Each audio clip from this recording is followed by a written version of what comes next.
एक दिन बकरी को खाने की व्यवस्था करने बाहर जाना पड़ा।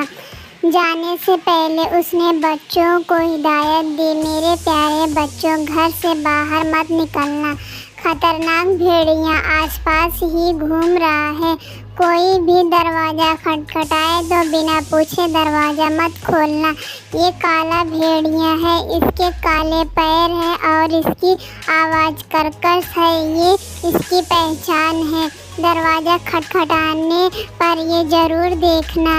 इतना कहकर बकरी चली गई। सातों बच्चों ने घर का दरवाज़ा अच्छी तरह बंद कर लिया और अपने माँ के लौटने का इंतज़ार करने लगे। भेड़िया घर के आसपास ही था। उसने बकरी को घर से बाहर जाते हुए देखा और बच्चों को खाने के लिए उसके घर पहुँच गया। घर का दरवाज़ा बंद था।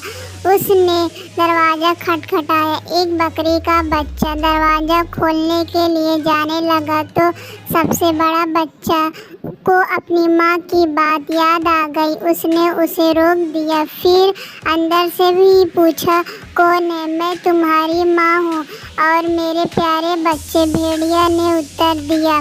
बकरी के बच्चे उसकी आवाज़ पहचान गए। वे बोले, नहीं, तुम हमारी माँ नहीं हो। हमारी माँ की आवाज़ मीठी है और तुम्हारी कर्कश है। तुम काले भेड़िया हो, चले जाओ यहाँ से। ये भेड़िया वहाँ से चला गया। वह सोचने लगा कि कैसे अपनी आवाज़ को मीठी बनाऊं। तभी उसे मधुमक्खी का छत्ता दिखाई पड़ा। उसने सोचा कि मीठी शहद खाने से मेरी आवाज़ मीठी हो जाएगी।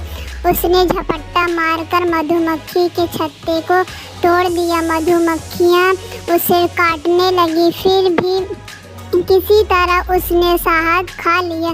शहद खाने से उसकी आवाज़ मीठी हो गई। वह फिर से बकरियों के घर गया। दरवाज़ा खटखटाने लगा। बकरियों ने पूछा, कौन है? भेड़िया मीठी आवाज़ में बोला, मैं तुम्हारी माँ हूँ। प्यारे बच्चे, दरवाज़ा खोलो। सबसे बड़े बकरी के बच्चे ने दरवाज़ा के नीचे से देखा तो उसे काले पैर दिखाई पड़े।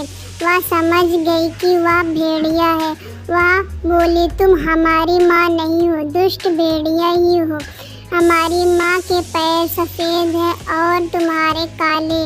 भागो यहाँ से। भेड़िया वहाँ से चला गया और इस बार खुद पर आटा उलेड़ कर आ गया। आटे के कारण वह सफ़ेद हो गया था। उसने घर का दरवाज़ा खटखटाया और बोला, मेरे प्यारे बच्चे, दरवाज़ा खोलो, देखो तुम्हारी माँ क्या क्या लाई है। नेक्स्ट पार्ट के लिए कमेंट करो।